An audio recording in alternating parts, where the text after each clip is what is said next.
Thank you.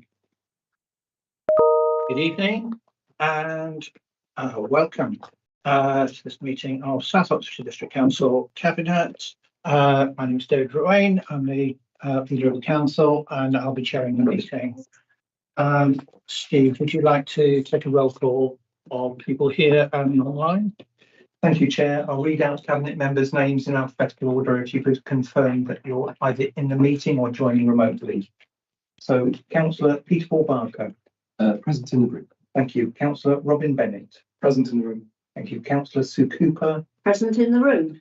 Councillor Maggie Philipova Rivers. Present in the room. Councillor Andrea Powell. Present in the room. Councillor David Ruane. Present in the room.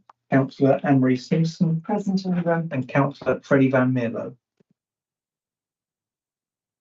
Is not with us at the moment. Not with us. He had indicated that he would join online, Yeah. but we'll see if he arrives. Item 2 is the minutes of two meetings, cabinet meetings held on the 30th of November and the 21st of December. Taking the 30th of November first, are people content that they are an accurate record? Yeah. Yes. General nodding around the room, so if we can approve those.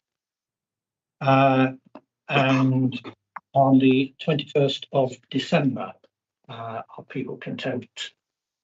They are. General nodding. Do I need a proposer and seconder? No, it's fine every time. Yes. Agreement. Yeah. Okay, that's those two. Item 3, declarations of interest. To receive declarations of disclosable pecuniary interest, other registrable interests and non-registrable interests, or any conflicts of interest in respect of items on the agenda for this meeting. I would remind people we're talking about the budget, but the fact that you'll pay council tax doesn't make you an interested party. What about the fact that we have garden waste bins? Well, that's a good question, because we're going to talk about waste permits. I am a subscriber to the garden waste bin. Can I just, for transparency, have a show of hands of people who do have garden waste? 1, 2, 3, 4. So I'm willing to be told by the monitoring officer that whether we need to participate in that. I'm guessing that it's not an interest because we're just changing the way in which it's done, rather than luckily our monitoring officer has popped up on the screen. Yes, that's correct, Leader. There's no interest and everyone can participate freely. Thank you. A decent line, I can see as well. Yep. Yes. So that is obviously, if you think of something during the course of the meeting and you think, aha, I've got an interest in this, then tell us then. Item 4 is urgent business and chair's announcements. I don't have any announcements to make. I'm not aware of any urgent business that we need to deal with. Steve. Chair, can I just point out the fire evacuation arrangements in the case of yes, we have members of fire alarm, because we have 2 members of the public who aren't used to this meeting room perhaps. So you would go out to this door in the event of a fire alarm, turn right, and there's a fire exit immediately behind your wall there in the corridor. I will probably have We'll be overtaken going by the time you get yeah. here. So for me. Right, that's urgent business and chair's announcements. Item 5 is public participation. I understand we have 4 public speakers. That's correct. Would you like to introduce? Yeah, thank you, Chair. So we have 4 public speakers in order that they registered. It's Mr. Raleigh Hullock, and he has joined online. Can you hear us, Mr. Hullock? Yes, I can hear you. You have up to 3 minutes. Right. Committee, I'm sorry I'm having to come to you again. We are very upset. I'm the chairman of the Taxi Drivers Association. We had to come to the committee back in September last year because licensing had not consulted us and we need to ask for your assistance to persuade licensing to talk to us. You should hopefully have a document that we prepared to give you so you can read it, because going through it all on, I will lose all my time. My concern is that we are being rightly rawly led over the table and dealt with from behind. I object to that, and so do our members. We want to be able to give us fair service for a fair price. I've also been notified that quite a few members are stating that the notification periods, or to tell them that there was this consultation happening, never received them. One person who saw it on a newsletter which turned up about 3 days ago. The consultation period they've given us is less than 3 weeks, where when they did the last one, we had 6 weeks. I'm also concerned that they are trying to bring things in through the back door without consulting us, which is not right or proper. And what we're asking is the committee then looks at the document we've given you and instructs licensing to, one, put the tariff that we've asked for, and I put it up to members, and I've had over 75% support on that tariff. And two, that the consultation period is extended so we have a decent amount of time for people to be able to respond. I also know from somebody else that on the consultation, if you're not a taxi driver or a member of the public and wants to make a comment or attach a file, they can't. We are just blocked every which way, and we're getting rich stuff, and we just don't know where to go. So I come to you to ask you for your help to speak to licensing and try to show them the error of the ways. We wanted to talk to them. We wanted to go through and get this tariff that would be suitable for both the licensing and the association. We just got told. And the latest one that we're getting hearing about is what they're trying to do with the meters, which could mean that somebody goes in thinking their meter's correct, and suddenly find that because of licenses have changed something, they get forced off the road, they're taking their badges taken off to them, and they have to spend extra money for getting another meter, get it programmed and installed and in compliance. So we just don't know which way to go. So please, committee, help us, look at what we've given you, and help us to have a fair crack at the whip. Thank you. Thank you, Mr. Hullock. We were having a little bit of difficulty with the signal there, but I think I've got the gist of what you were saying, which was that you want to be consulted around the proposals on the tariff, and that you want to be engaged with on that and a number of other issues. We have, as you know, another taxi driver here who wants to speak, which on similar issues, possibly. So if it's okay with you, we'll listen to him first, and then I can respond to the two of you together. Is that seem reasonable? Can I just start with what everyone's given me? Which of the panel are actually on the taxi licensing? Do all of you, when it comes to the committee meeting where that's decided, is there anybody who's actually? We're not. I don't think anyone here is actually on the licensing panel, and that's due to our common practice that cabinet don't actually sit on the licensing panels. But the decision around tariffs, Mark will tell me if I'm wrong, comes to cabinet once the consultation has closed, and then we get a report from the licensing team and a recommendation that then comes to cabinet. So would that be? So we'll come to this meeting. Do you happy me to hand that out to all of you that are in room quickly?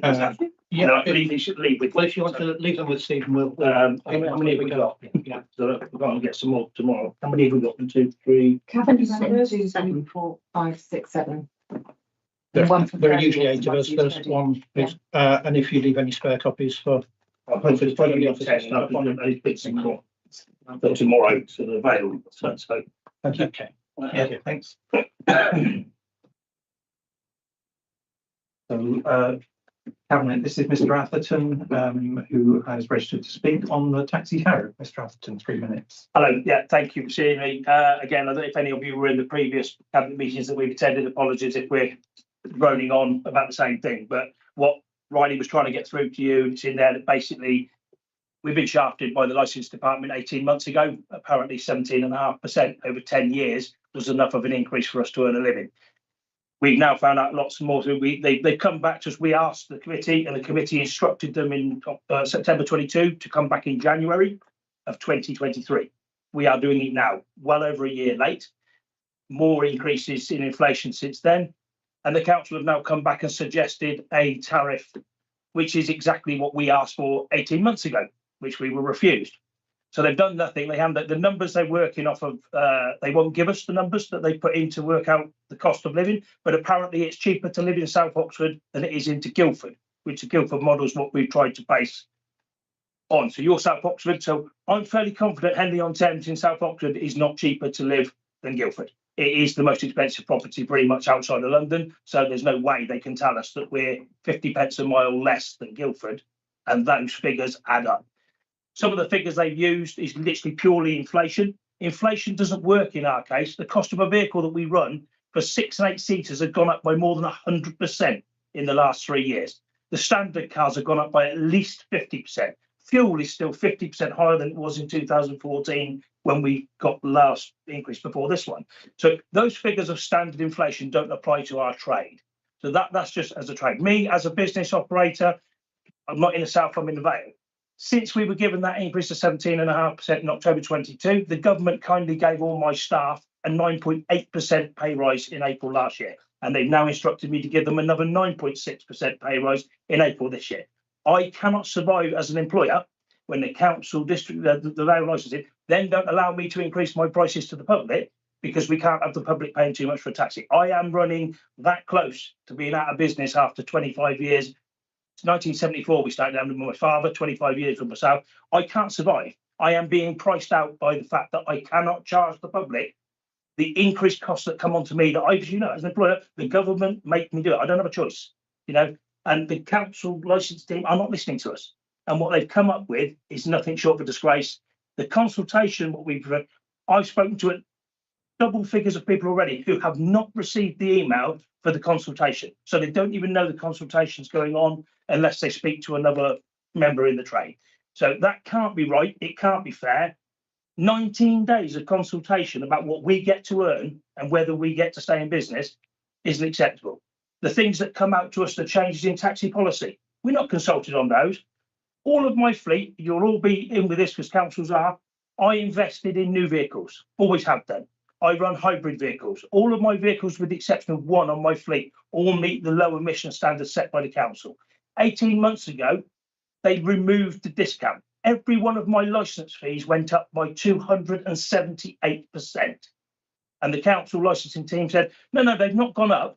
We've taken away the discount. But they have gone up for me. I invested my money like the council wanted. And now my only option is to spend £50,000 minimum per vehicle on electric cars that do not do the job. It's not that we don't want them. There is nothing there yet that will do the job efficiently for us to actually offer the service. I can't have vehicles that are parked up charging 50 grand a pop when I need them moving with passengers paying. We can't operate our businesses under this regime. And what Riley's trying to get to, they're not listening to us. They haven't consulted us. They come up with their own tariff. It's the only thing in the consultation is the proposed tariff from the council licensing. There's nothing about what we wanted. The public don't know there's an option. The drivers, unless they're in the association, don't know there's an option. And all we've asked them to do is extend the consultation to a decent time and actually put in there what we've asked for so the people or the public can actually have a proper say. It's not a fair consultation, and the licensing team will come back to you as they did 18 months ago and tell you that 70% of the drivers haven't responded to the consultation, therefore they must be happy. They're not happy. Sorry if I'm overrunning. More than half of the licensed drivers in South and Vale operate under 001, Royal Taxis or Reading.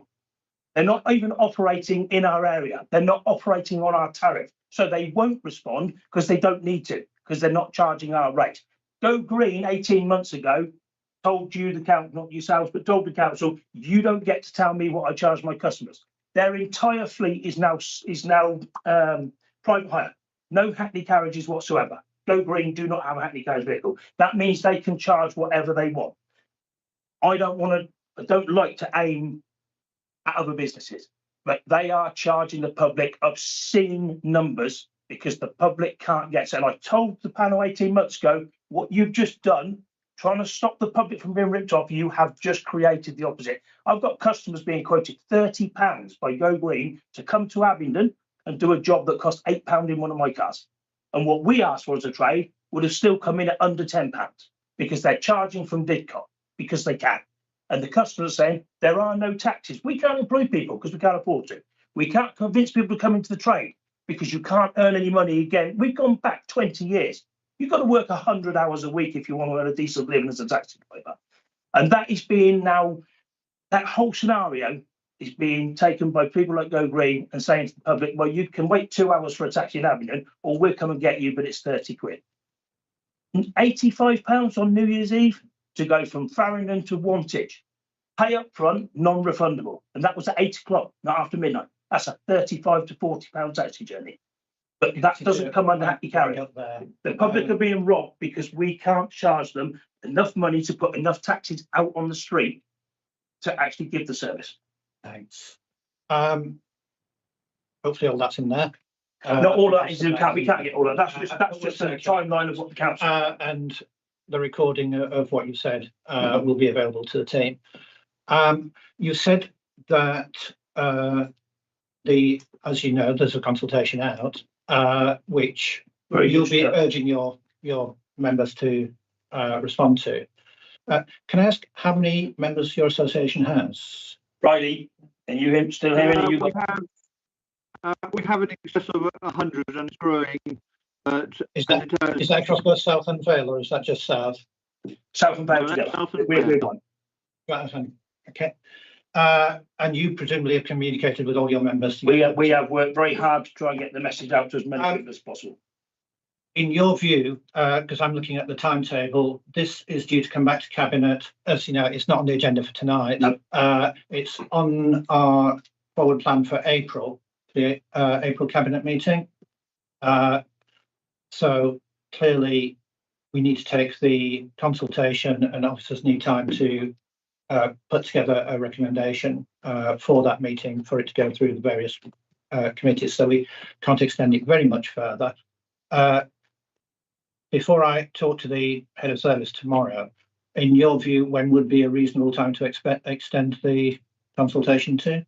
Well, the last one ran for 36 days. This one's only 19. So at least what we're asking them is for at least a 2-week extension and for them to actually put forward the tariff that the trade wanted. Now, the council's job, the licensee's job, is to set a maximum tariff. It is not their job to decide what my business needs to survive, or Riley's, or any. There's to set a maximum, and they've taken it upon themselves that it's now their job to decide what I get to earn. And that proposal will come to us in April, and I'm sure you'll be here again to make that case at that point. But let me take that away and talk to the head of service about the consultation process that's done.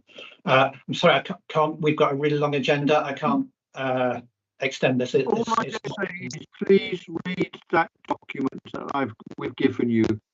Yeah. We wanted to work with licenses to do this. We just got shut out, and we still want to work with it and sort it. And we just want time to be able to do that. Thanks. Yes. We'll circulate this and people will read it. Thanks for your time. Yeah. Thanks for that question. Just really quickly on the communication side, why would you say that taxi drivers, your members, haven't received the email about the consultation? They haven't received the email. Simple as that. My daughter has a license. My son has a license. Neither of them received the email. I spoke to a taxi driver just this week who got a newsletter that says about the consultation, but didn't receive the email with the link to the consultation. How can they run a consultation when every single licensed driver should have received it? And they haven't. They simply haven't. Every time I talk to somebody, I'm finding more people that haven't actually received the email with the link. And the licensing told us just today that it's not being run by them, it's being run independent. The only way to register, our view, is through that consultation. And it can't be if people haven't got it. Thank you. Which will keep the numbers low, which will bolster their argument again as to why it shouldn't be at the level that we want. Thank you. We move on to the next speaker. Yeah, thank you very much. Thank you for your time. Thank you. Next speaker, Chair, is Jeff Bushell, who is going to talk to you about the Cornerstone Arts Centre. Mr. Bushell, you have up to 3 minutes. Before you start, I should say I do know Jeff. He ran the orchestra at the same time as I ran the front of it, the Cornerstone. So we bumped into each other, most recently in Sainsbury's this afternoon. Full disclosure. But we do not have any financial interests. Off you go, Jeff. Thank you very much. Good evening, everyone. So I'm Jeff Bushell. I'm co-founder and conductor of Didcot Concert Orchestra, and I've conducted 27 concerts in Cornerstone. We set up DCO in 2017 to provide high quality live classical music at an affordable price to local people, thus contributing to the council's aim of improving community well-being. My wife Jackie and I underwrite it, we organise it, and we underwrite it personally. After the pandemic, when Cornerstone reopened, it imposed less favourable terms on us, which threatened our existence. Rather than complain, we sought to make constructive suggestions, and in June 22 we sent a report to Councillor Philippa Rivers offering feedback and 10 recommendations. She forwarded this for reply to the then head of service, but no reply was received.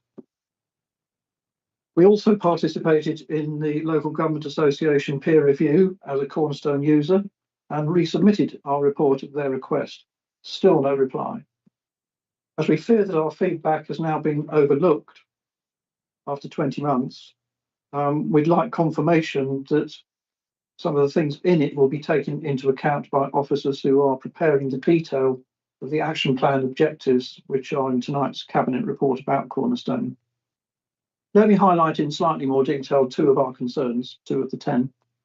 First, in 2022, DCO was demoted from the curated programme to a performance hire status without explanation, and as a result our split of ticket income was reduced from 75 to 50%, although in practice it's only 34% in reality, meaning that we had to find another £400 to support each concert out of our own pocket. That level of exposure risks our existence, and also, therefore, the continued income that DCO brings to the council as one of Cornerstone's highest ticket sellers after comedy. Second, Cornerstone decided to stop advertising our concerts in their brochure, their email newsletter, and in social media. Madness, you might think. The obvious trick that Cornerstone is missing is that the more tickets it sells, the more income it makes, helping to close its funding gap. So it seems critical to me that Cornerstone needs its own dedicated marketing resource and a new sales-orientated culture. In conclusion, we've concluded that the reason we had to offer our feedback in the first place and then had no reply after 20 months are actually down to the same thing. Frankly, there is nobody in Cornerstone's operational line management who has the necessary arts management experience. So we're pleased to see that there's now a recruitment advert out to find such a leader. We're not alone. I know of 2 other user organisations that have found it impossible financially to continue at Cornerstone, effectively cutting off 2 of the council's income streams. This is surely not the way to address the funding gap. So I'd like to ask 3 things in summary. To up your marketing and proactive sales to increase ticket income, benefits all of us, to stop driving away the users who are bringing you that income, but to work with them instead. And please read our feedback and act on those things which you think make sense. Thank you very much. Thanks, Mr. Bushell.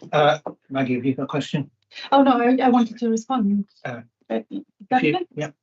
Thank you. Before you do, could I ask Mr. Hullock, would you mind turning your camera off? You will be aware that in this room you're about 6 foot high on the wall. So if you could turn your camera off, that'd be good. Thanks. Sorry, Maggie. Yeah, I think he's frozen. Yeah, just to say thank you for coming and for taking the time to put the recommendations together and for persevering.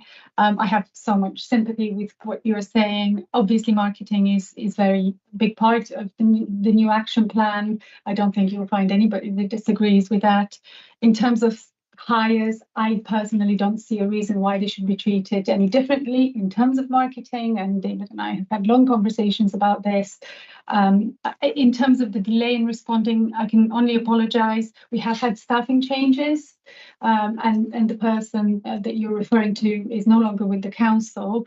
And so probably it's the result of that, and obviously a lot of focus on putting together this action plan. So I do hope that you will see further improvement and continue to engage, even ambush David in Sainsbury's if needs be.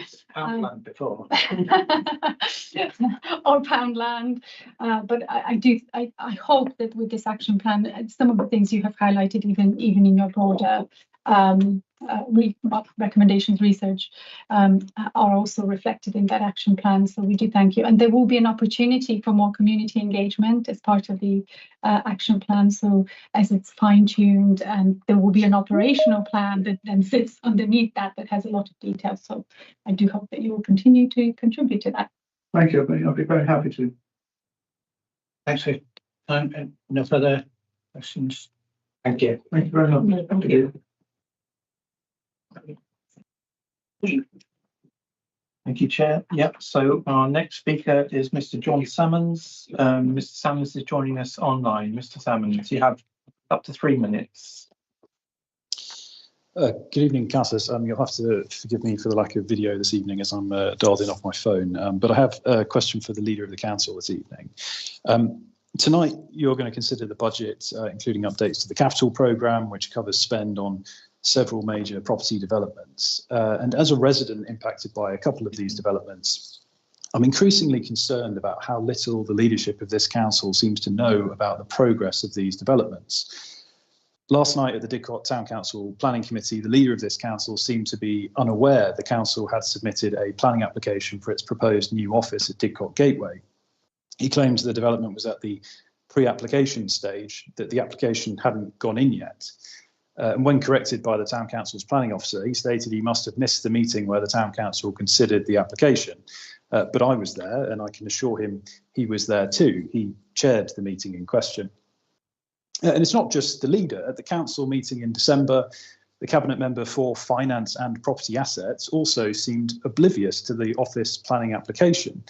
Commenting 4 months after it had been submitted, he advised a review of the project would take place, quote, before the planning application stage.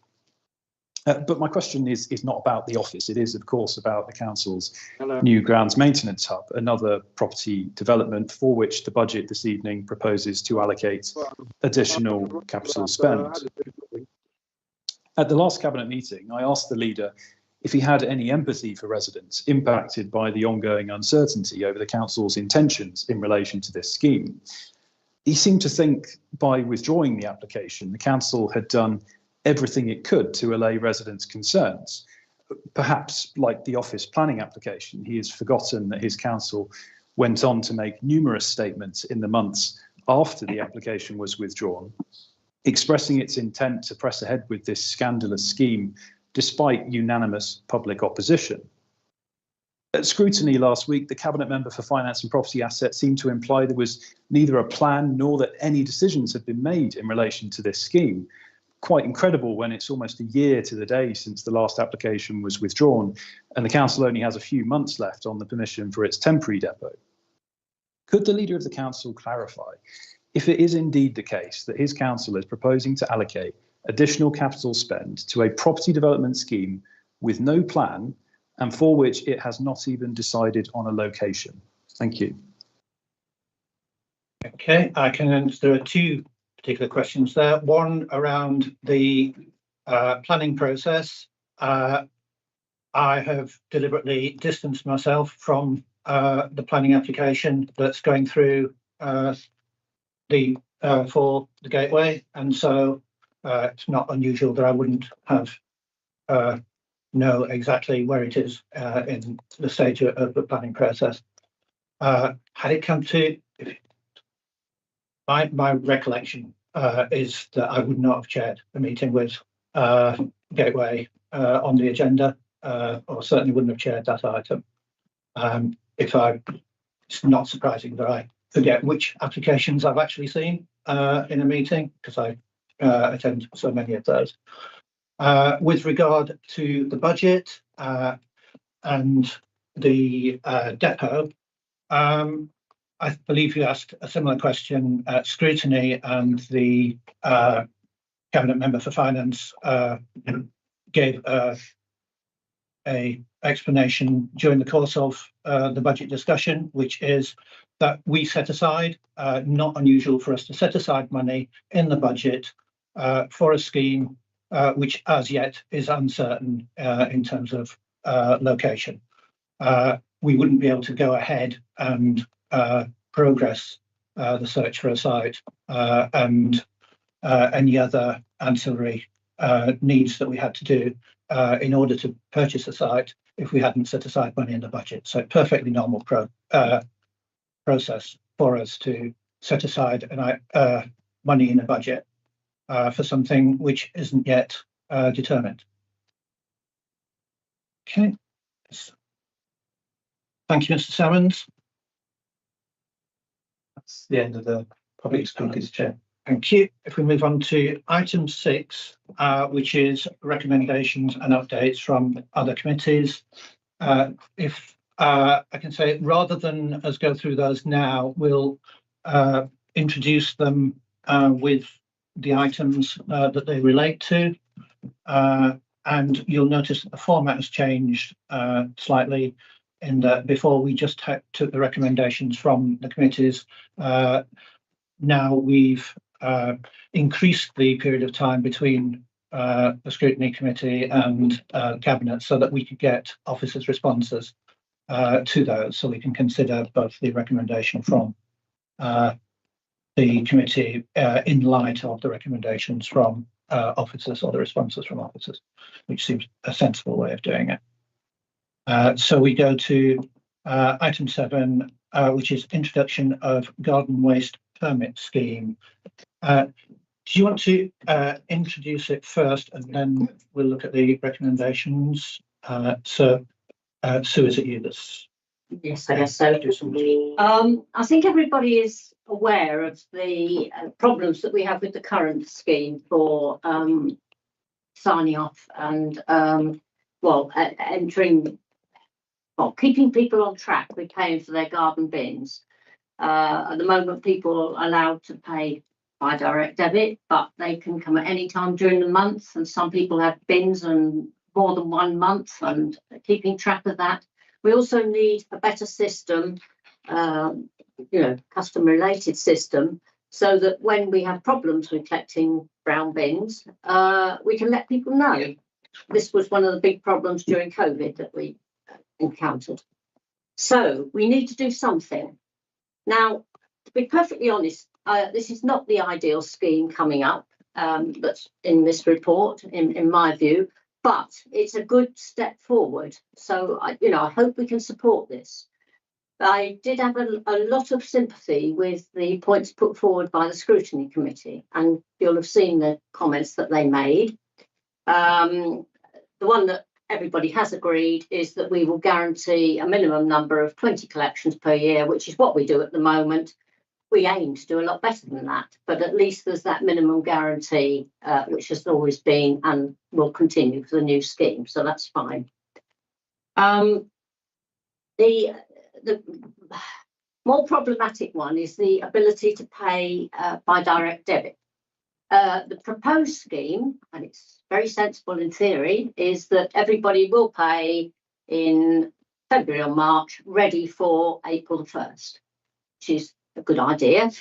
For those people that correspond properly with, as soon as they get an email, they will go and pay for what they're told to pay for.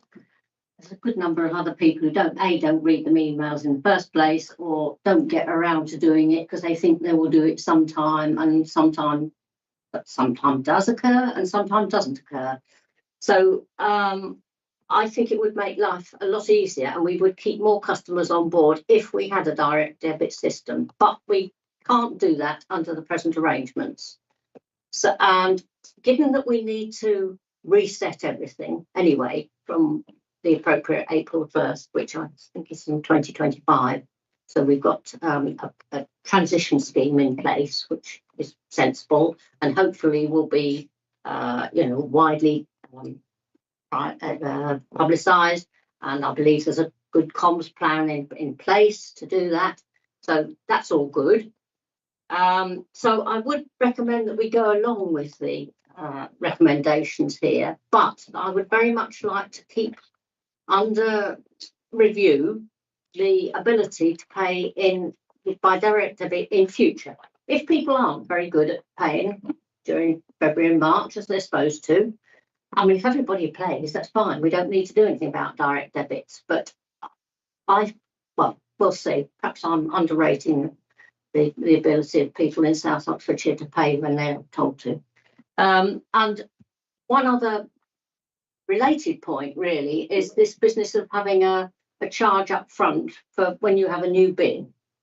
I don't think we should charge a large amount. People will think they bought the bin, which they haven't, because the bins belong to us.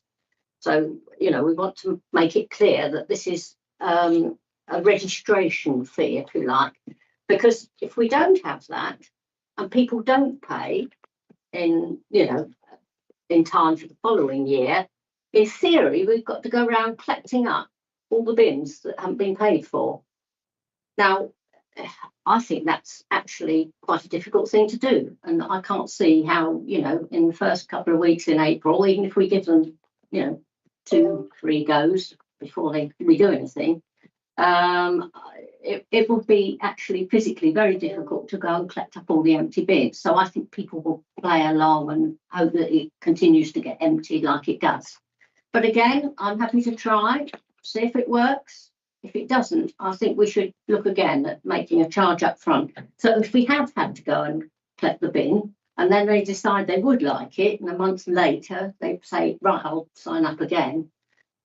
Otherwise we'd have to go out and redeliver the bins, which is not efficient for anybody. And hopefully it makes the message to people concerned that they do need to pay on time. So it's yes, let's do what it says in the paper, and let's put this new system for charging in place, but keep an eye on how it works. So I'll push it well. Okay, thank you. You're proposing that. Do we have a seconder? Councillor Powell. Do you want to speak now? Yeah, I'll just say I'm very supportive of this change, the process. I mean, this is very much part of our overall transformation programme, where we are trying to make our systems more integrated, make them more fit for purpose, make them more up to date, and also more responsive to customer need. Allowing customers to manage their own accounts in their own businesses and go online and paying is in line with our longer term strategy for how we interact with customers in this instance, in this part, this paid for service. So as Councillor Cooper says, it may not be the perfect solution from day one, but it's a heck of a lot better than the one we've got now, which is clearly broken and clearly needs fixing. And I know that this permit system is in operation in many other councils across the country, so it clearly works.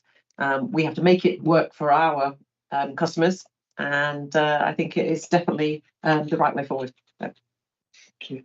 Before we go any further, I'd like us to look at the recommendations which came from Joint Scrutiny Committee. And there are officer responses regarding the direct debits. And I think what Councillor Cooper was telling us is we go ahead with the proposal, and it does say that we will be able to support people with telephone or face-to-face payments if that proves to be necessary in order to transfer people forward. On the minimum number of collections, that's been agreed, and I think 20 was the figure you quoted, which I think is what it was under what it is now. And a clear communication plan will be devised, and the initial joining fee, this will be considered as part of the waste and street cleansing strategy. So, first of all, do officers have anything to add to what's been said in the proposing? And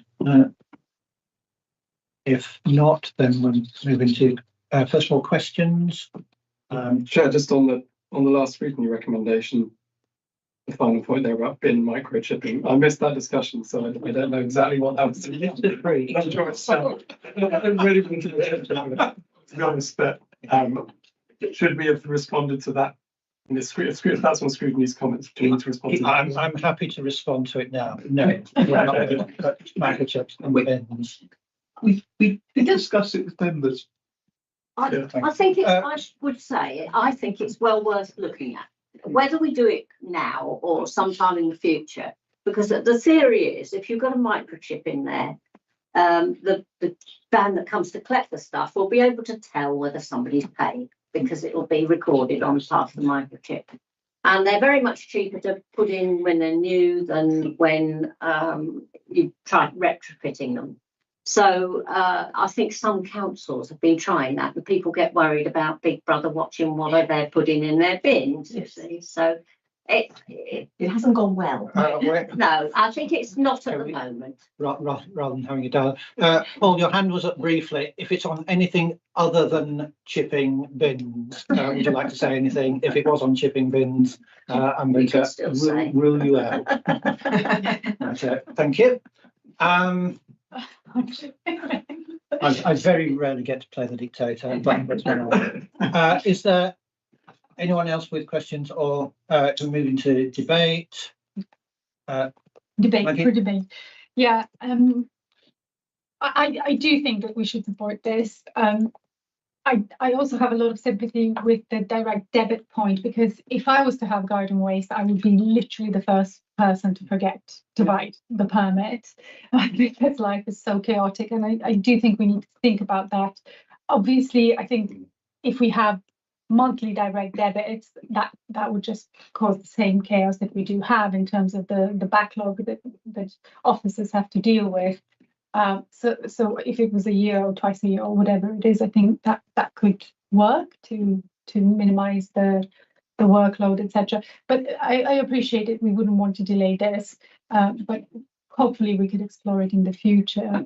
I think that would be my only point. And just to reiterate as well, there are 3 different ways that people can pay, and I'm always reminded when we're doing kind of digital transformation stuff, or any transformation stuff, that the point of going digital in many ways is to make more room for those who can't use digital devices to be able to speak to a person, So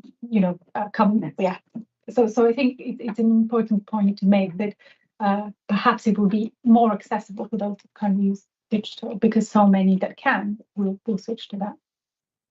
Any further bit? Anne-Marie?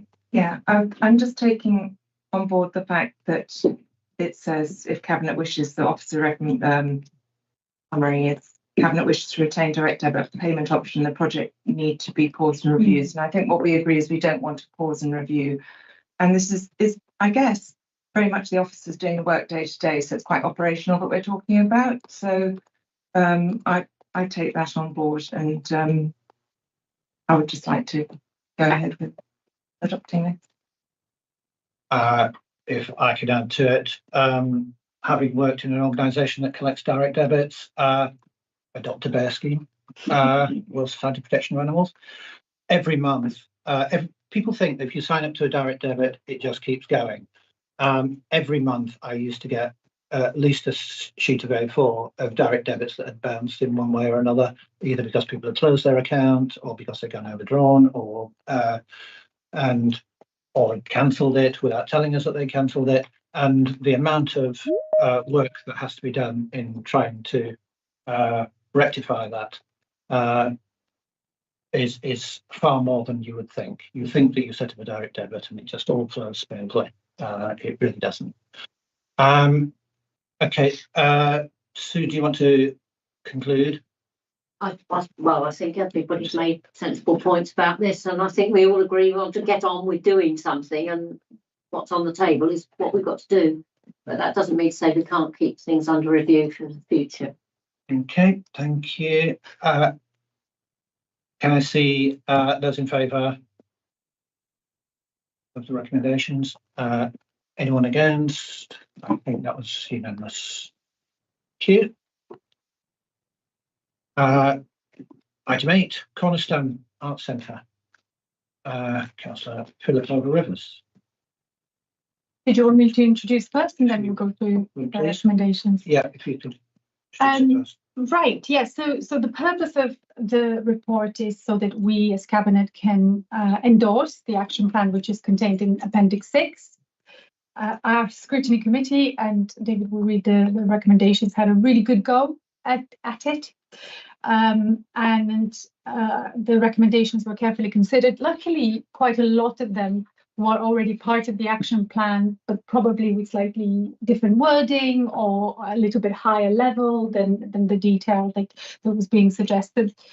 So in a way, for me, it was reassuring to hear that we are all thinking in the same direction. And again, just that we are all, as a council, certainly in Cabinet and those on the scrutiny committee, are incredibly committed to seeing Cornerstone improve and succeed. So a little bit of history. Hopefully you have all well familiar when we first took control of the council. Cornerstone already was showing quite a lot of issues and challenges. Some of those kind of contextual, inherent in the arts sector, and others were more specific, to do with the building, to do with the offer, to do with the kind of resource levels, etc., etc. So that resulted in a growing. Mark's told me not to call it a subsidy. What do we call it? What is the appropriate word? It's a budget for service delivery, the same as budget for service delivery. There you go. And so that was always something that we knew.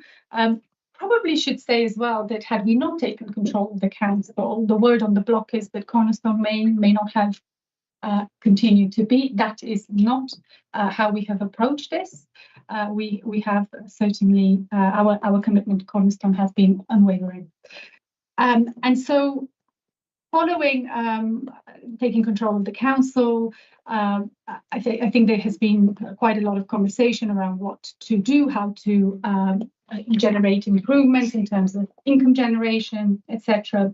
But at one point it became apparent that we needed some professional expertise and actually independent reviews of what is the best approach. And so we commissioned 3.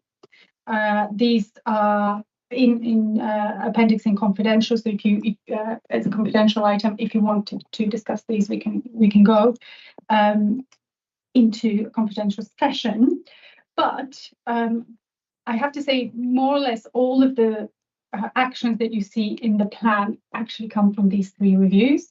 So the first review is about the use of Cornerstone. The second is about the offer, the cultural offer, which is the LGA peer review. And the final one, the Bryn Jones one, is about both the offer, the kind of business case, and also the operational, the kind of future operational structure.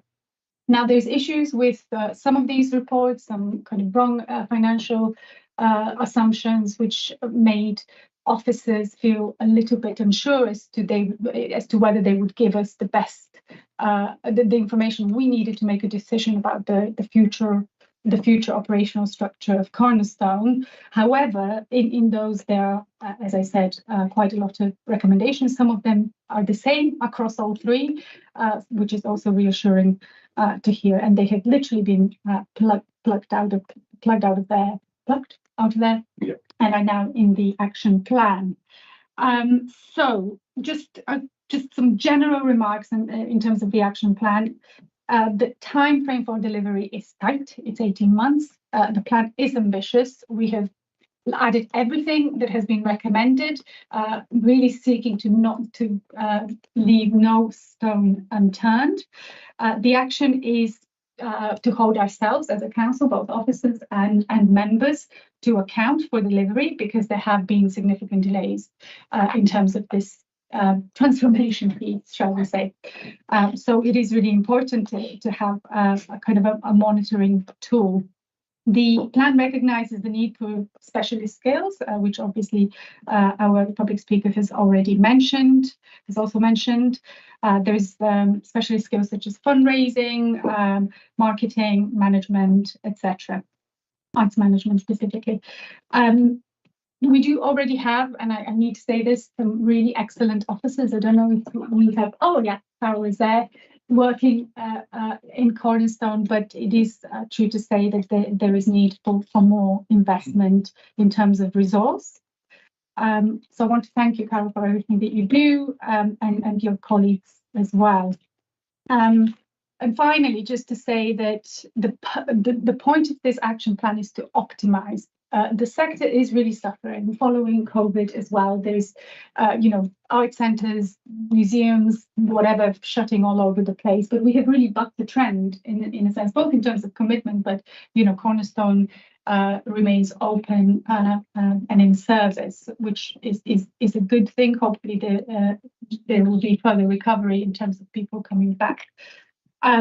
So yeah, the purpose is to optimize it, and so that we can then make a decision in 18 months' time, a little bit over 18 months' time, about the operational structure. So that what that means is, will it be an in-house operating model? Will it be a trust, or will it be an outsourced management company? But at the moment, it would not be the right time to make that decision. And so we can use the next 18 months to implement the recommendations from the various reviews, and then we can look at it. In terms of the scrutiny, I mean, David may want to read them now, but really they were about marketing, about programming, and about reporting and monitoring. And there were already plans in terms of monitoring and reporting. So that's really good, and hopefully, yeah, people will be happy with what they see. Just one final point, sorry, just to say that, though the action plan, many of the actions aren't new, they're already being implemented. We are already seeing improvements in programming. I've literally just received some sales stats which are looking really good, and so it's not like our officers have just sat and done nothing. There has been work happening. Particularly proud of the work around the fabric of the building. That was really important to do. We have a decarbonisation, an ambitious decarbonisation project coming up in hopefully around summer. Hopefully, correct me if I'm wrong. But having secured some external funding from PSDS, Public Sector Decarbonisation Scheme, the roof is fixed, and some of the other issues around boilers as well. So hopefully we are in a much better place now. So yeah, that's it. Sorry, I said I was going to be short. I never am. And do you have a seconder for your proposal, Councillor Bennett? Before you, I'll read out what the recommendations were from scrutiny, which was for better and more frequent reporting, funding sources to be explored, a clear marketing and promotion review with review of shows and show types and marketing to a wider catchment area, exploring energy savings, and providing scrutiny with a further update in 12 months' time. I won't read out the responses, you'll have them, but I think all of those are incorporated into what is proposed going forward. And the other thing I would say is that the action plan is, I'm trying not to say it's a living document, but I don't know what the alternative is. It will be updated frequently. So as new suggestions come forward and as we try things that don't, and they work or they don't work, we'll adjust for them. Councillor Lane. Before we go into debate, I have one question just spotted on the decarbonisation scheme, which is excellent news, but the funding comes with, it has to be run by the council for 3 years from practical completion. It's in the paper. So how does that affect the timing of a decision about the future operating model? Would that build in a transition plan anyway? So it doesn't really affect it. It wouldn't affect a point of decision. So you could decide to initiate a 3 or 4 year transition plan. Whatever. Okay. We're confident of that because we checked. I thought you would. And Mr. Bushell reminded me this morning that users will need quite as much notice as possible of any closure in order to undertake works because they commit funds 6 months in advance to performers and the like. Moving into debate, Councillor Bennett, do you want to speak now? Or? Sure, no, just to say I'm really happy to see this action plan. I've even performed at Cornerstone back in the day before I was a councillor. I think it's a great facility, and I think we all need to be conscious that Didcot is only expanding, continuing to expand, so its market is only going to continue to grow. Just the only sort of comments I wanted to add was in terms of monitoring, because of that importance for Didcot and the Garden Town, I think it's good that it's really vital for the overall plans for the Garden Town, and it links very closely to the Broadway and the potential for a kind of whatever is decided about that central corridor in Didcot. So I'm glad it's going to be included in reporting to the Didcot Garden Town steering group as well. And I do hope we listen to those comments from Mr. Bushell. Because we don't really, we sort of hinted it is certainly enough language in the action plan to include community groups. We maybe don't include those regular hirers enough in the action plan as written. So we should probably make sure that is fully considered, because I think that without getting into the marketing details, I think that it's really important that we view curated programme and hires as all part of the offer of the thing, which I know that we're well aware of. Say that we've already changed. Yeah, because we saw that recently. We Yes. that recently. Yeah. Oh, there has been some improvement, but we could go further. Can we not mutter amongst ourselves? But yeah, very happy to. Yes, that point is made. I made it to the chief executive when I saw the advert. What matters is what the customer sees, and to them it doesn't matter whether who booked the performance. What matters is that there's a performance and that they can buy tickets to it. And it all gives us more customers to market to, additional data. But there is, it's a learning process, I think. So, anyone, Councillor Barker? Just briefly to say, I think it's a fantastic action plan and a way to make much better use of a fantastic asset that we have in our district. And obviously for the community to make much greater use of it as well.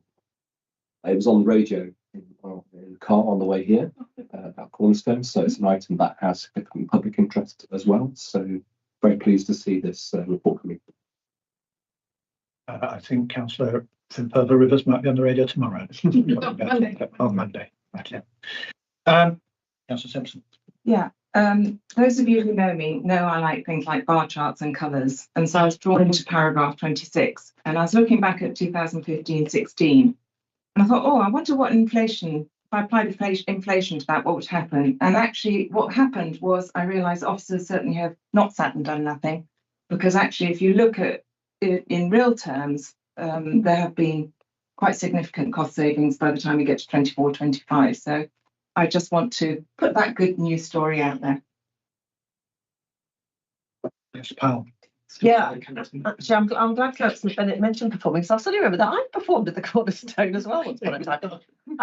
And I think this is a fabulous action plan. I think it's a real reflection on the focus, the attention that this project has been given, the fact that it has taken a while, but it's been really thorough. And I think lots of people have contributed to that, and I think pay tribute to Councillor Philippa Rivers, who's really kind of pushed this forward. But I think the officer team has done a fantastic job of being very, I think, very thorough and objective in their assessment here, because, you know, we know that not everything has been perfect, and I think they've understood that things can be improved, and it's great to see those improvements already underway. I've really noticed the improvement in the marketing over the last few months, and it's great to see that the Didcot Concert Orchestra had 85% attendance, so well done. I was sorry to miss that one, but I'm looking forward to seeing a performance in April that we're going to. So yeah, I think this is great, very timely. Obviously we need to keep this under review, because this may not, you know, we need to put some sort of get some of these improvements embedded, and then have another look at what the future sustainable strategy should be. But I think we need to understand that, you know, this is an important service offering to our communities. You know, we're not like, you know, we are not closing these facilities down. We maintain them like our leisure facilities. We maintain them during COVID. We are committed to maintain them. It's embedded within our corporate plan and our nascent corporate plan going forward as well. So it's entirely appropriate that we're agreeing to this action plan, and I'd like to congratulate everybody that's had a part in it, because it's a very exciting vision for the future.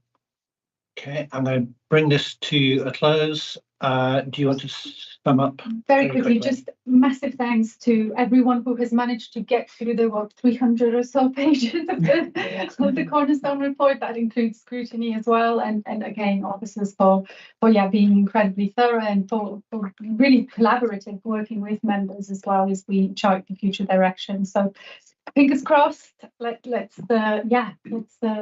wish ourselves the best of luck with it. So can I see those in favour of adopting these recommendations?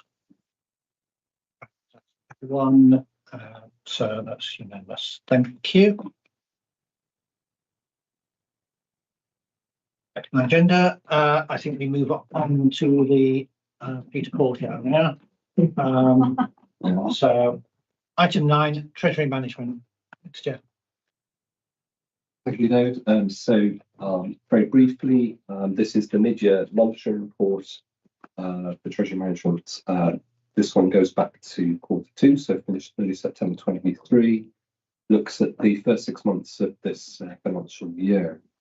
And it's already been considered by joint audits and governance, and in this particular case, you know, as we all know, with interest rates being high and investment returns being high, it's lots of good news in this report, which is very helpful to look at. And so, without further ado, I propose the recommendations that are on page 52.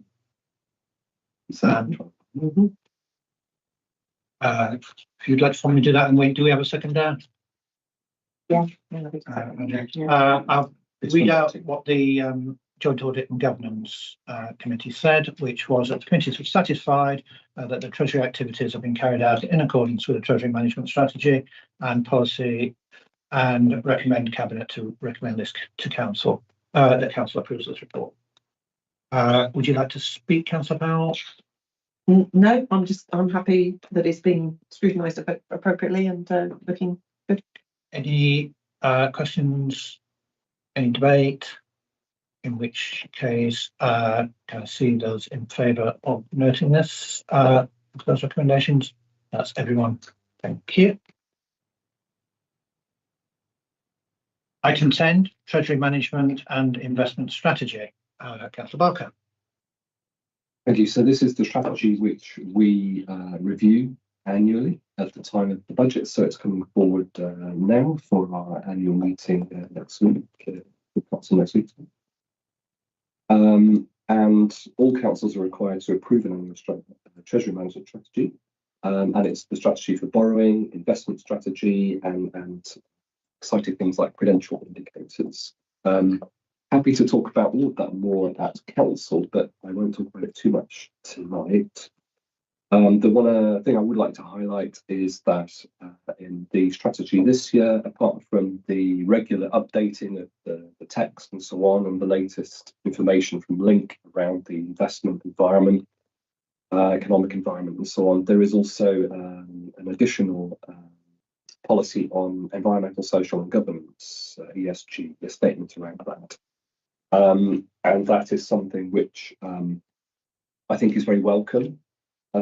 It's something that's evolved, in recent years, and is something that has already, been part of the day-to-day practice of the Treasury team without being explicitly described in the investment strategy. So I think it's very useful for us as councillors to have that outlined. I certainly welcome that, and there was a good debate around that at Straightforward Governance Committee. The other thing that we propose to do this year is to conduct a review of the holdings that we have, both current and longer term holdings, with regard to new investment strategies that might be available or might become available around ESG, to work on that with our Treasury advisors at Link. And we have to be aware that councils operate within a very strict national structure around the way the Treasury is managed. And so we're seeking Link's advice on all of that, on the way that we can evolve our strategies over time. Because as a council, we're very keen to take full use of ESG measures when we're deciding how to invest public money. Do you have a seconder? Councillor Powell. Well done. We're talking serious matters here. So Joint Audit and Governance did consider this and recommended the Cabinet to approve. I won't read out all Peter. Oh yes. Yes, I was trying to say. Okay, having introduced the document, I believe that you have an amendment that you want to. Yes. So when we come to the recommendations,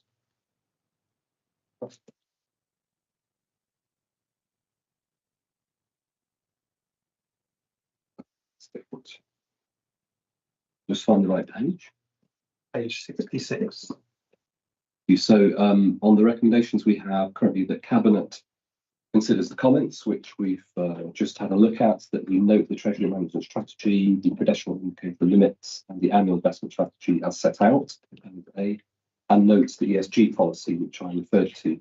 And I'd like to propose that we have a fourth note, a fourth recommendation there in that section, which we've all got 3 paper, I think, which would read to note that the Section 151 officer has confirmed that he will conduct a review of investment options with our Treasury advisors, and in line with the Constitution will report to Joint Audits and Governance Committee, and the review to include the latest analysis on environmental, social and governance investment options. Okay, and I assume you'll be seconding that as well, Councillor Powell. Yes.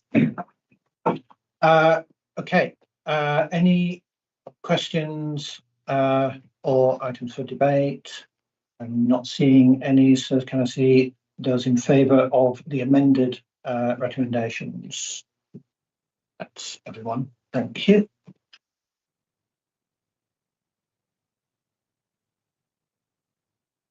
Item 11, which is the capital strategy for 24-25 to 33-34. To consider the Head of Finances report. Councillor Barker. Thank you. So the capital strategy is a document which has seen a great deal of work over the last year, and it's well worth spending time looking through for members who can. It's a significant part of what this council does and plans to do in the period described. Obviously, the adoption of this every financial year is a requirement of the SIP for code, and we're required to review it every year. Provides a high-level overview of how capital expenditure, capital financing, and treasury management activity contribute to the delivery of services.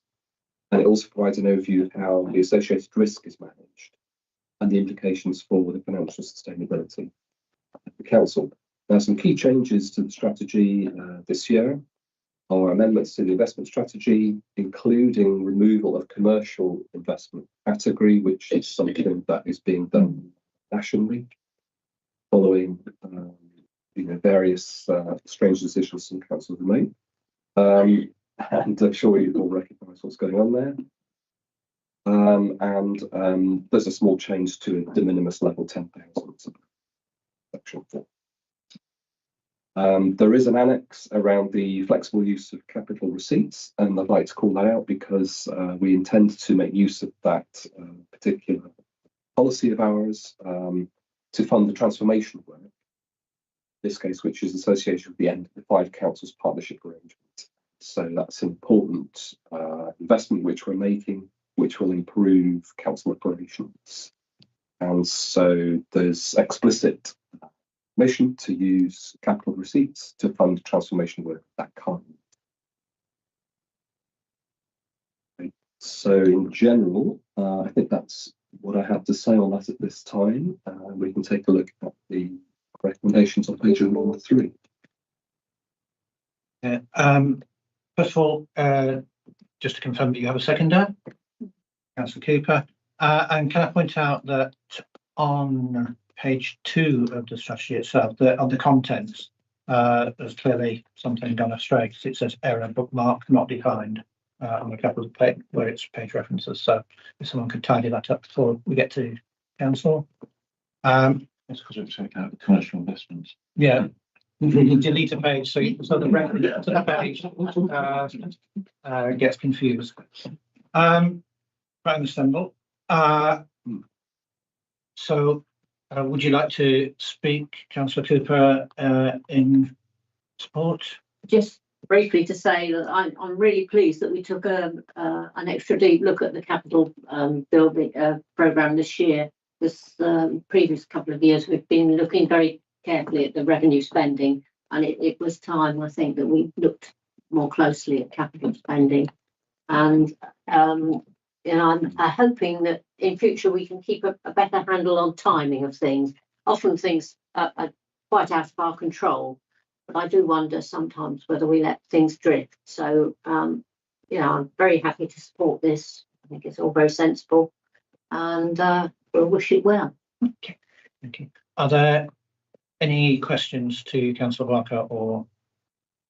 Just to the question on item 5, property investment strategy, is that paragraph A, maximise use of and value both financial and social? Sorry, can you tell us which page you're on? Sorry, this is 111. 111. Thanks. Quite different. Yeah, different numbers flying around. Yeah, Both are right. they're both under 5A. So is that new that we've included social value, or was that there already? But I mean, it's good to see that it's there. Maximise use of and value both financial and social council-owned assets. I think it was there previously. It's always been wonderful. It's good to see At least for a year. Yeah. Knew it. Oh, it was under us. Yeah. Not because And good to take us through the paragraph to remind us that we own a water tower in Moulton. Yes. I said I think it was your motion. Memory's not what it was.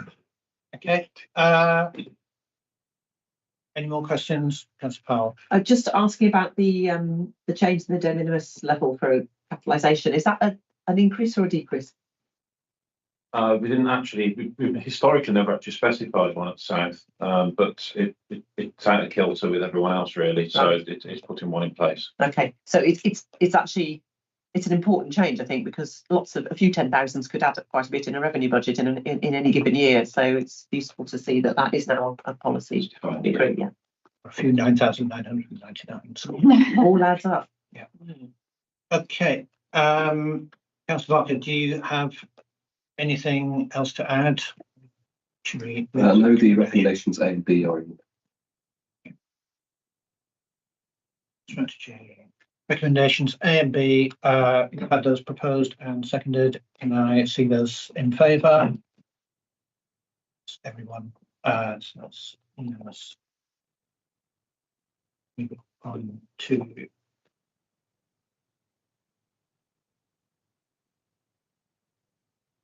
item 12, which is the revenue budget and capital programme, just pages 127 to 169. A large report with lots of detail in it. We have discussed it many times, and again at scrutiny. So each of you will have discussed your own departments with heads of service, and they've been reviewed centrally and then through scrutiny. So what we have now is what has already been through quite an exhaustive process. So, Councillor Barker, would you like to introduce that? Yeah, I'll take the hint that Now we will devote as much time as the driver behind my efficiency in chairing meetings is to give enough time to discuss the things that we want to discuss. So, fire away. Well, this report sets out the revenue budget for 24-25 and the capital programme to 28-29 for Cabinet to recommend to Council. As already mentioned before, it has been considered by scrutiny, and there was also an informal briefing on the budget open to all councillors provided by the head of the revenue budget for last year, 23-24, agreed by Council, was balanced by a draw on revenue reserves of 644,000. Of course, all councils have to set a balanced budget. And at that time, a draw on reserves was anticipated to be required across all years of the MTFP, medium-term financial plan. And that projected draw on reserves, although sustainable in the short term, was not sustainable in the medium to long term. Now, during 23-24, inflation has remained higher than was originally expected in economic forecasts and the like. And as we all know, that's continued to put a lot of pressure on the council's expenditure budgets and income streams, with the cost of living crisis continuing to impact people's household finances. Now, against these cost increases, the council has benefited from interest rates, as we saw previously in the Treasury term report, and interest rates are now expected to remain at a higher level for some time. So that does increase the returns from Treasury investments, and we use that to offset increases in expenditure due to inflation. Now, this revenue budget for 24-25 reflects the increased costs that we are all aware of, and that also come from contract renewals, which are starting to take place and so on. Reflects the increased investment income, but it also reflects the change in the government sector, often referred to now as core revenue spending power. And what the government has done there this year is to assume, first of all, that councils will increase council tax by the maximum they can, and also to assume to include all of the additional council tax from any additional funds that in the area. So in our case, unfortunately, the fact that we do have quite a lot of additional housing counts against us in that government calculation, because they subtract all of that and then say, well, we'll give you the rest to achieve a spending power of whatever they decided. So not great, but it could have been worse. I think so. Some assumptions were that it would be worse.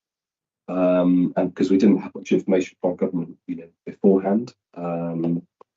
So the outturn was, in the end, slightly better than had been feared. And the outturn in terms of this budget is, pleased to say that, as we all know, there will be no cuts to services in South Oxfordshire. Services will be maintained across the board, and there is a lower draw on reserves than originally predicted a year ago.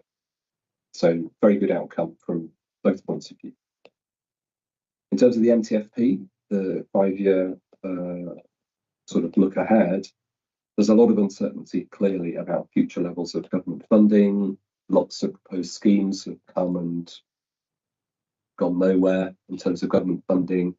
Settlements have just been pushed from one year to the next. And of course, with the election taking place shortly, it's impossible to say what future government settlements will look like. So for the MTFP, what's been assumed is that there will be stability in core government funding, which, in real terms, as you'll see from the table, is actually not great, but it's a prudent assumption to make, given that, like all councils, we don't know what government funding is going to be. And what the officers have done in the MTFP this year, and it's an important change, which I think will be very helpful, is to present a picture of the budgetary envelope in which the council needs to operate in the future, if it is to remain financially sustainable. So we'll see there is a draw on reserves, but it's a sustainable one. But it is based on that envelope being one that we will remain within. In other words, non-inflationary pressures, often are, when and where they occur, will need to be managed within that envelope. So future councils will need to make choices about service priorities depending on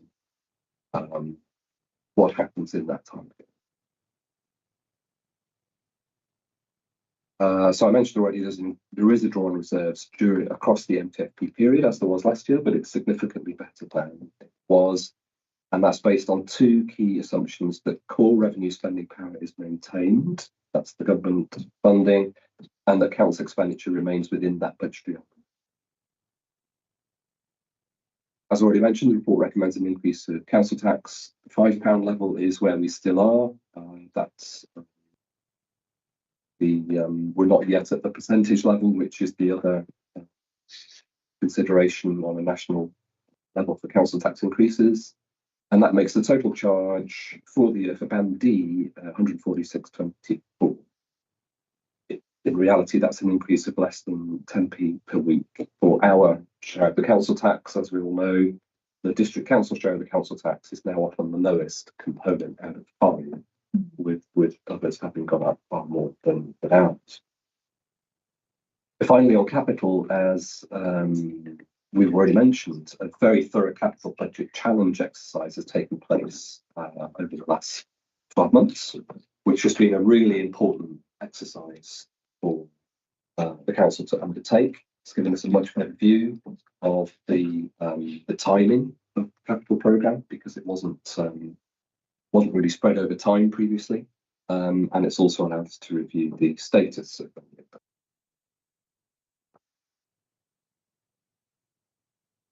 So I think I'll leave it there, and let's see what comes up in. First of all, can I confirm that you have a seconder? Yes. Well done. And this was discussed at scrutiny, where lots of questions were asked, but no actual recommendations were made. So we can move straight into any debate on it. Councillor Powell, do you want to speak as seconder, or? I can wait. Can I just ask a question? Yeah. Why is the use of reserves number on A1 on the revenue budget 756.057? Which page? On the first, on appendix A1, just on the overall revenue budget summary. Page 141, sorry. Why is that different to the number on the MTFP for 24-25? It's an impressively technical question. Are you looking at? I might be looking at the wrong line. So I think. Are you looking? If you're looking at Appendix A1, are you looking at the number that's got 756, 757? Yeah. So that is a combination of in the MTFP.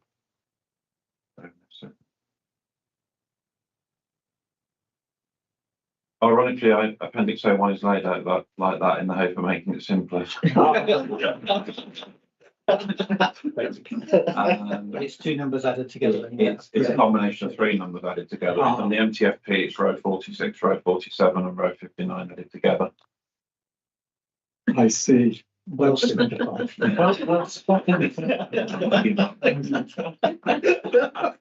I think that shows us how much over these numbers he is. I just wanted to give you the chance to show off. Just needs some cross-referencing, that's all.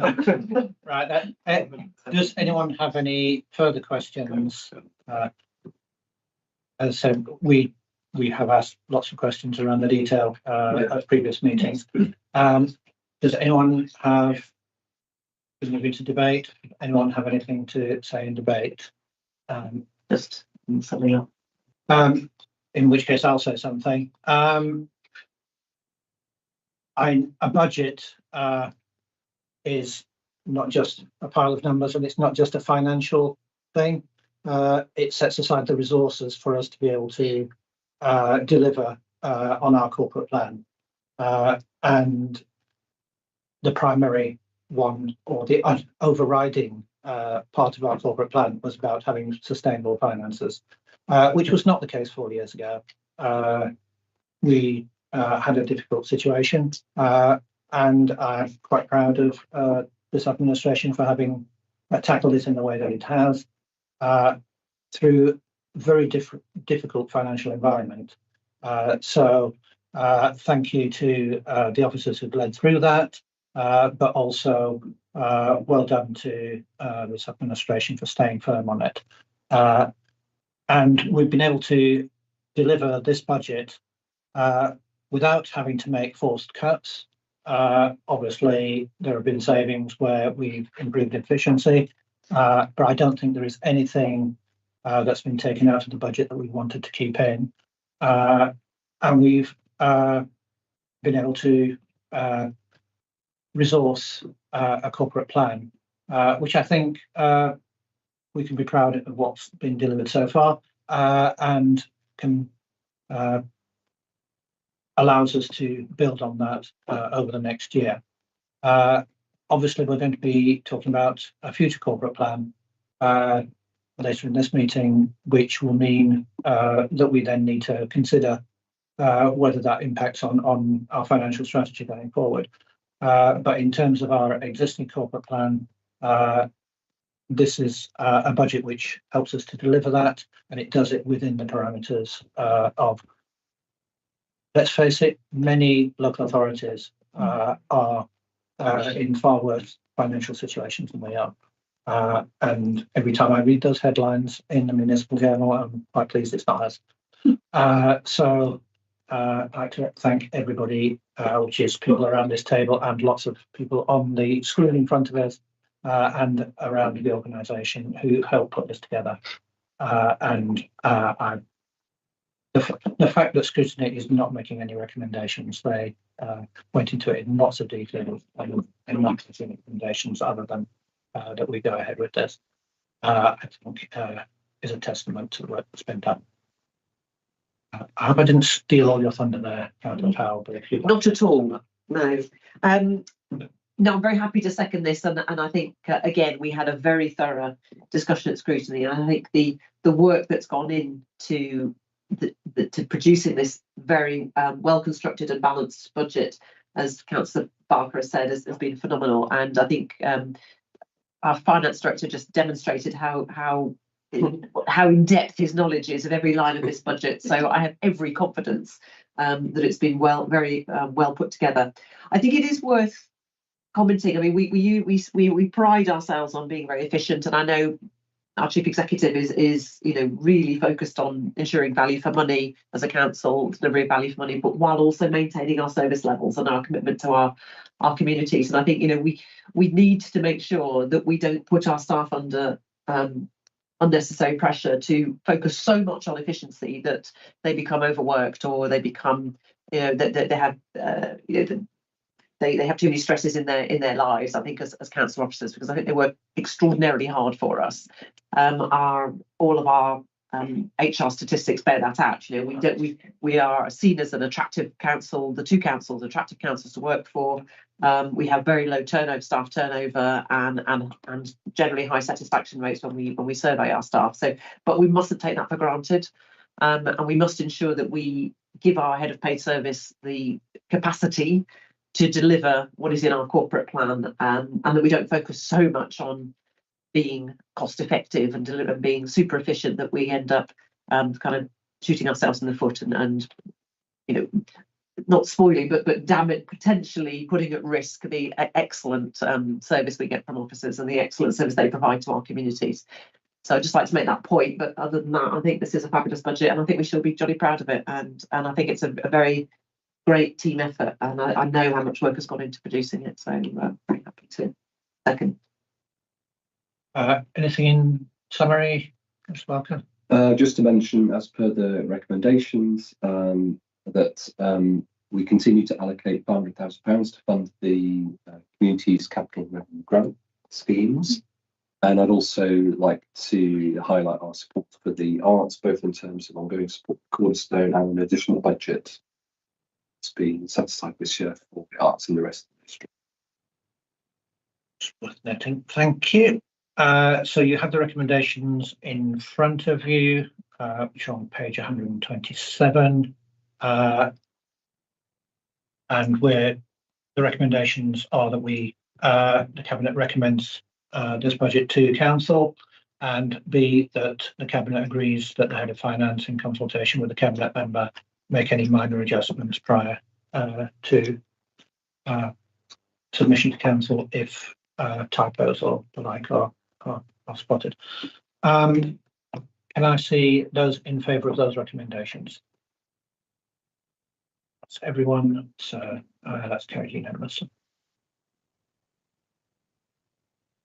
Back to my agenda, we on to item 13, which is South Oxfordshire District Council Corporate Plan 2024 to 28, the approach. Sure, there should be some grammar in there somewhere. But Councillor Powell, would you like to introduce us? Yes, thank you very much. This again is another document that has been cogitated and discussed and reviewed quite extensively, both in the run-up to its production, which involved workshops with SMT, between SMT and Cabinet, consultation with our partnership colleagues, and significant input from officers. So I think what we hopefully have now is a pretty robust approach to going out to the production, to the development of our next 4-year corporate plan, which hopefully we will be adopting towards the end of this year to take us through to 2028. And it is entirely appropriate that we look at this alongside the budget, as Councillor Rainey just mentioned.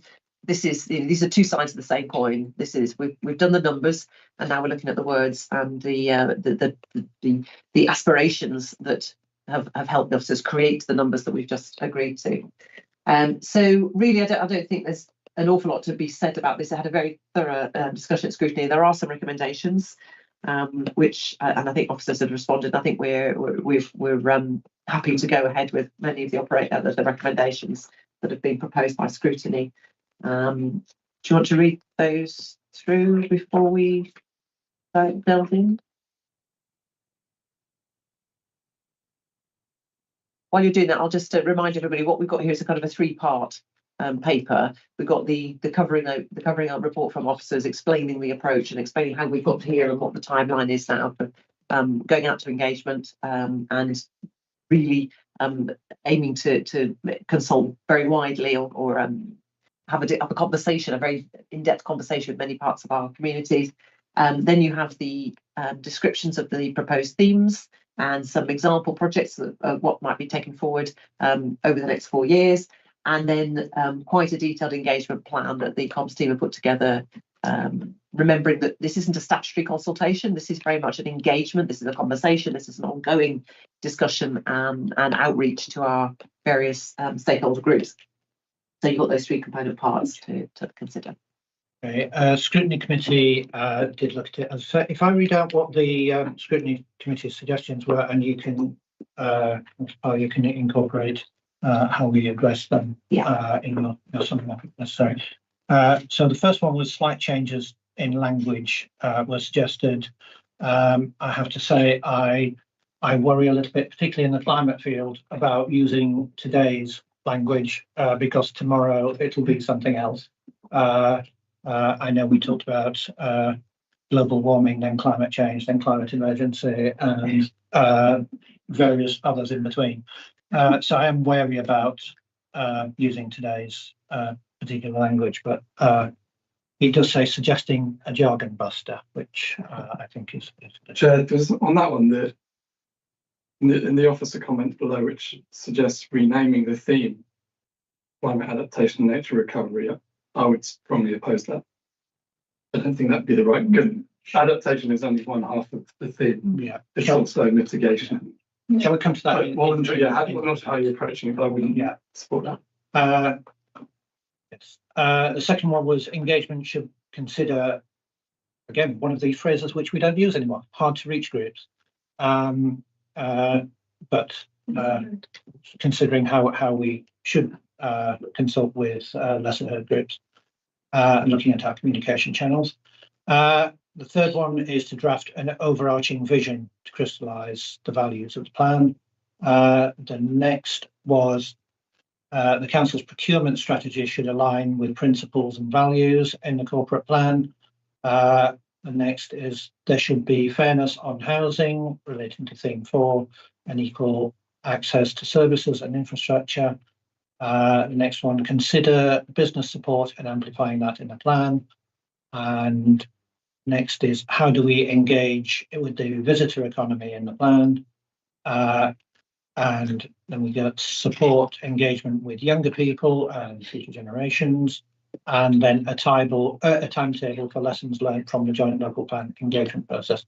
Now, some of those are actual details to do with the plan, of things that should be in the plan rather than the approach that we're taking to it. Yeah. So if you want to speak to that, or do you want to save that for later? I can speak to that. Yeah. So I think you're right. I mean, some of them are very specific. The last one, timetable for lessons learned from the joint local plan, that came out during the scrutiny meeting because the JLP consultation has been extended. We want to make sure we learn from that. We'll be using the same tools, so it makes perfect sense to consider a slight postponement of the ongoing, the beginning of that engagement process. So I think we're very happy to agree with that suggestion. I think the name of the first theme, the climate change, I think that the feeling was that much of what we're doing is about adaptation and helping our community be more resilient to climate change, as opposed to just talking about climate change as a concept. I think the words are important, and I don't think there's a final decision at all on that yet. And I think what we want to hear, the whole point of an engagement, is to find out what our communities think. Actually, we don't want to go out with the finished article, say here it is, this is our plan, what do you think of it? This is very much about saying, well, these are the sort of areas where we think are important and we want to focus on, and let's hear from the community what they feel as well. So I think we haven't. It's really clear that we're being asked to decide that now. Yeah. Well, I would say I don't think we need to be deciding that now. Sorry, I can only. It does read that way. That's not what we meant. Sure. Yeah, I think it's you've used the word living document already, so I won't use that. Yeah. But this is a process. We started this process back in July, I think last year, where we actually started. It's a journey. It's a journey. The recommendation in front of us is for Cabinet to endorse the approach to develop a new corporate plan. The approach, not the plan, because obviously that will come back much later. So, and I think what we want to do now is hear all of those views and opinions around that, particularly those who weren't involved in that scrutiny discussion. Say, well, what is the right phraseology to use? What we do want to do with that theme is combine those two concepts of dealing with climate change somehow and nature recovery, because they increasingly we are using nature-based solutions to adapt and mitigate the impacts of climate change. So they go very much hand in hand. The chair of the SEAC committee agreed with that, and also the action plan that's going to be replacing or not replacing, but succeeding the current climate action plan will have that focus as well. So we want to make sure that all of our kind of strategic framework documents are in alignment. These documents are very important for determining the annual delivery plans within each service team. They're very important for resource allocation, and it's important we do get them as right as we can, but also give ourselves some flexibility to adapt to changing circumstances over the course of the plan. The engagement with with the lesser heard voices. It's reading off the screen, but I know we don't use that. We do generally talk about the lesser heard voices, the seldom heard voices. We've already started that process with the JLP, the Joint Local Plan consultation, so we'll hear how that went. I think the initial feedback we got was that it was quite well attended, that first meeting, and there was some good feedback from that. We've had some interactions now with 10-year-olds. And we want to continue that. So I think this is very much the comms team are all over this. They know this is a real focus for our conversations going forward. So yeah, we will certainly do that. And I think the other one I'd like to draw out is the overarching vision, because I think that is absolutely critical. And obviously all we've seen so far, all we've got is in terms of what might end up in the plan and the themes and the descriptions. That's kind of the meat, the heart of the plan. But obviously there's going to be kind of a topping and tailing, and there will be a contextualization of those themes and descriptions that will include that vision and what the sort of the current circumstances, the current context might be. So that's a piece of work that we can start work on now, straight away. And the other things I think are kind of details that will be picked up as we go through the process and as we start pulling the words together for the first iteration. Okay. Thanks for that. Seconder. You can't second your own. Yeah, we've exhausted your seconding capabilities. Do you want to speak now, or do you want to say it for the summer? Yeah, just to say that obviously I welcome this plan. I as you know, is somebody who wants to include all of our residents. I think it's really great to see both officers and members really committed to hearing from these lesser heard groups. I think I won't focus too much on the content, although I don't know why we discounted emergency, action on climate emergency, because I think whether you adapt or mitigate, it's still nice to kind of have a sense of urgency about doing those two things. Anyway, that's just by the by. But yeah, in terms of an approach, I totally support it, and I'm really excited to see the results from the engagement. And look, again, it is a journey. We did increase our engagement last time, from what I remember. Yes, considerably. Yeah. Considerably, and I hope that we do so again. And next time, the council at the time will hopefully build on some of this really successful work.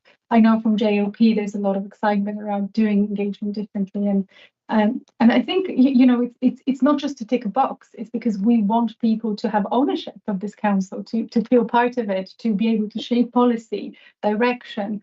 People are quite alienated. They don't think anybody listens to them. So I think providing that could help with that trust in institutions more generally. Maybe I am wishful thinking, but we must do our best. So thank you. Reminding people we're talking about the approach. Any contributions? Councillor Simpson first. Yeah, no, I'm looking forward to this journey, continuing this journey. I do like a vision. So I was the rep for Oxfordshire strategic vision that the council's adopted. And so obviously whatever we're doing sits under also takes that into account as guidance, and joint local plan vision. So a vision, happy to go on the journey for the vision. In terms of yeah, absolutely. And then in terms of engagement, I'm also really pleased that people are focusing on engagement and young people and the future generations, and also just the mention of the joint local plan process, because it gives us an opportunity to realise actually, and also credit our excellent comms team that we have, who were actually nominated for an award last year for digital engagement with actually the first consultation for the joint local plan.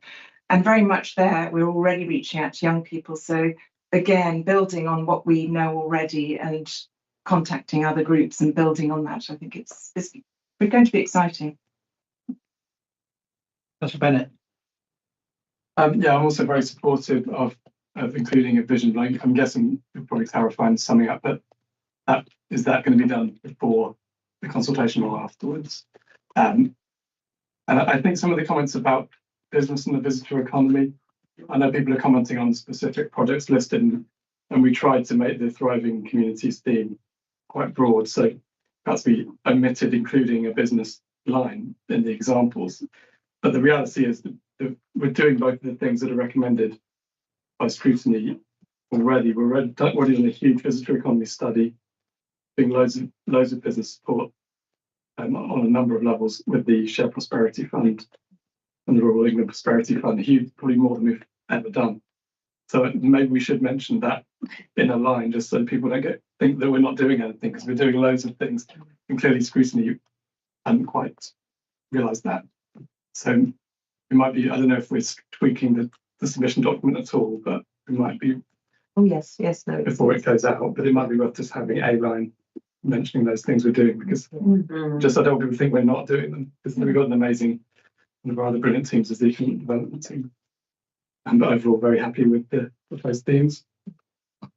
So some, you want to speak? I really just wanted to say how pleased I am to see this and the important part that the corporate plan has played in the council since we took control.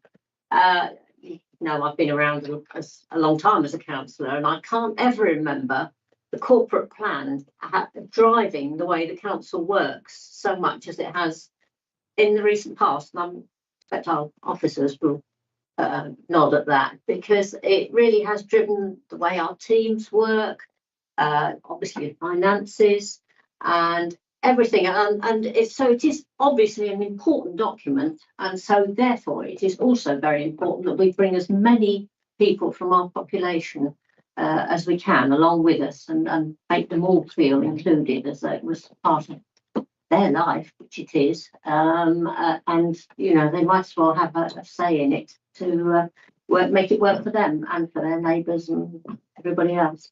So I really wish this well, but I'm just many thanks. I know we owe much to this to Councillor Powell's initiation, and 4 years ago, because when we first started, we didn't really have much in the way of there was a corporate plan, but it didn't actually say a great deal.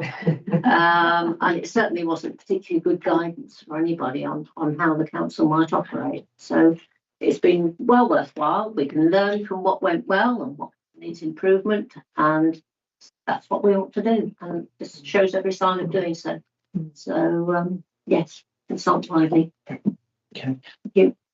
I think, it's a point well made about the corporate plan we inherited. I've said before, it was very glossy, but it included no verbs or no numbers. So how you could drive a council with that corporate plan, I'm not sure. I think our first draft has carried us this far, but this is a really good time to be coming up with a new one, because we know so much more about how a council operates and what we can do and what we can't do than we knew 4 years ago. I think there are 2 points about it's what are we consulting on, I guess is the question in terms of this process. I think scrutiny were right that it does have to have an overarching vision, and I think we should be consulting on that. We need to have something for people to pass an opinion on. So we need to do a process between now and then to come up with a form of words that we can consult on. It doesn't need to be the final, but it needs to be something, because you can't consult people on nothing. I think that's certainly my view. On the wording of the themes, I think you all know that I would rather we didn't combine climate change and biodiversity.